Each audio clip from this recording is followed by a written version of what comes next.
प्रभु आप सबको बहुत आशीष दे आज के पवित्र दिन में। और एक वचन मैं आपके लिए पढ़ना चाहता हूँ। इसमें लिखा भजन संहिता 37 और 15, 16 17।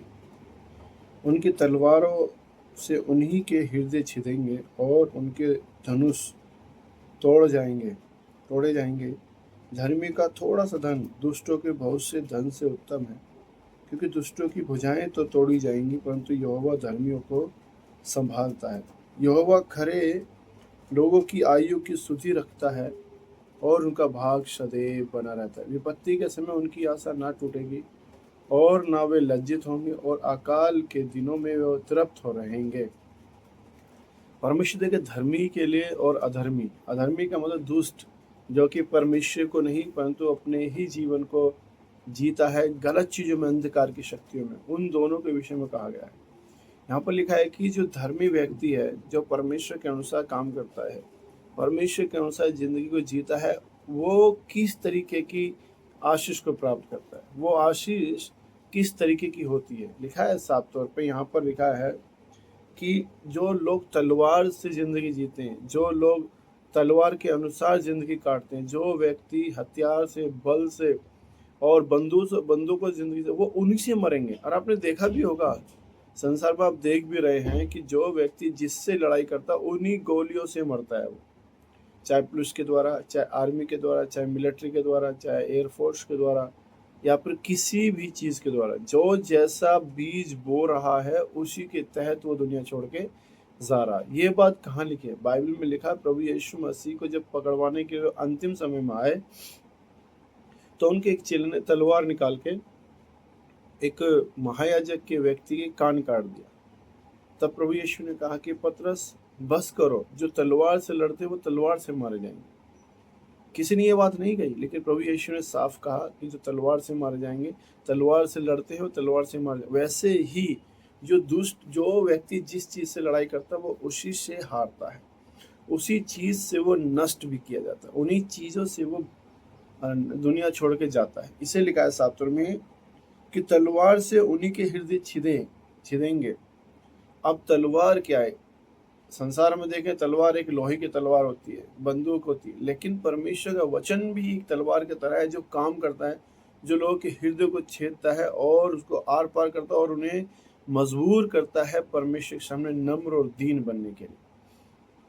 लिखा है साफ तौर पे यहाँ पर कि थोड़ा सा धन, हमारे पास थोड़ा सा धन है, दुष्टों के कहीं धन से अधिक है। क्यों? जिनके पास अरबों खरबों रुपए, वो शांति से जीवन नहीं जीते, वो दुख में जीवन जी। वो कहते हैं कि हमारे पास इस चीज़ की कमी है। वो और बढ़ती को सोचते हैं कि हम दुनिया में ऐसे हो जाएं, टॉप बन जाएं। Sugar, BP, high BP, thyroid, बहुत सारी बीमारियां उनके शरीर में पनपी हुई हैं। लेकिन जिनके पास थोड़ा धन है, वो अपनी जीवनचर्या को चला रहा है। ना शुगर है, ना टाइफाइड है, ना थायराइड है, कुछ भी नहीं है। वो आराम से अपने आप को रख रहा और अच्छे से रोटी भी खा रहा। वो रात को सूखी रोटी खाता, प्याज के साथ में पेट भर खाता, चैन की नींद सो जाता। लेकिन इतना अरबों खरबों होने के बाद भी सुकून नहीं है कि मैं उसको कैसे लूं।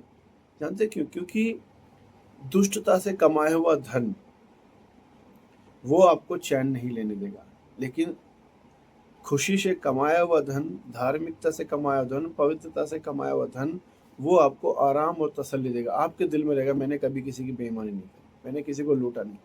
लेकिन जब आप दुष्टता से पैसा कमाएंगे तो आपके मन में रहेगा मैंने उसको दुख दे दिया।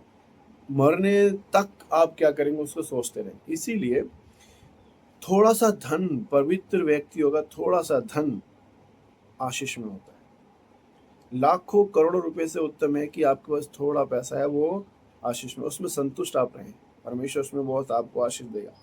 इसे लिखा साफ तौर पे, धर्मी का थोड़ा सा धन दुष्टों के बहुत से धन से उत्तम है, क्योंकि दुष्टों की भुजाएं तो तोड़ी जाएंगे, वो टूट जाते, गिर जाते, बिखर जाते। लेकिन परमेश्वर अपने लोगों की आयु की भी चिंता करता है, उन्हें आयु देता, बढ़ाता है। उन्हें परमेश्वर क्या करता है? लंबी उम्र देता है, ताकि वो अच्छे से कमाएं, खाएं, बच्चों को देखें, नाती पोतों को। लेकिन जो परमेश्वर का भय मानते ही नहीं, वो क्या जल्दी नष्ट हो जाते हैं। पैसा का तो कमाया, लेकिन उस पैसे को कोई और खा रहा है। बहुत सारे लोग ऐसे हैं जिन्होंने शादियां नहीं करी, उन्होंने गोद बच्चे ले रखे, बच्चे तो उनके नहीं है फिजिकल रूप से, उन्होंने गोद लिया हुआ है, और उसका पैसा, उसका जो धन संपत्ति कौन खा रहा है? दूसरे लोग खाएंगे। वो भय नहीं माना परमेश्वर का, उन्होंने परमेश्वर की आज्ञा को नहीं माना, जिसके कारण क्या होगा? उनका धन संपत्ति को कोई और खा रहा है। परमेश्वर का वचन कहता है साफ तौर पे कि आप अपने पैसे को तब खा पाएंगे जब परमेश्वर का भय मानेंगे। और ये ना सोचे कि बच्चों को गोद लेना गलत है, बच्चों को गोद लेना चाहिए, जो जिनके पास कुछ नहीं है उनकी हेल्प करनी चाहिए, परंतु परमेश्वर की आज्ञा के तहत हमें अपने जीवन से परमेश्वर को खुश करना। लिखा है कि परमेश्वर आपको लंबी उम्र देगा, और लिखा है कि विपत्ति के समय आपकी आशा कभी नहीं टूटी। जब आप समस्या में हो, निराशा में हो, जब आप बेरोजगारी में हो, जब आपके पास कुछ ना हो, जब आप खाली हो, खाली हाथ हो, तब भी परमेश्वर आपको निराश नहीं होने देगा। लिखा है कि मैं तुम्हें लज्जित न होने दूंगा, अकाल में भी मैं तुम्हें तृप्त करूँ, भूखमरी में भी परमेश्वर तुम्हें तृप्त करेगा। भूखमरी हो पूरे संसार में, तब भी परमेश्वर क्या करेगा? आपको बढ़ोतरी देगा। क्यों देगा? क्योंकि आपने परमेश्वर पर भरोसा रखा है। इसलिए धर्मी जन जब परमेश्वर पर विश्वास करते हैं तो वो बढ़ते जाते हैं, फलवंत होते हैं। सिर्फ आपका भय मानना और विश्वास करना, प्रभु के पीछे चलना ही फलवंता है।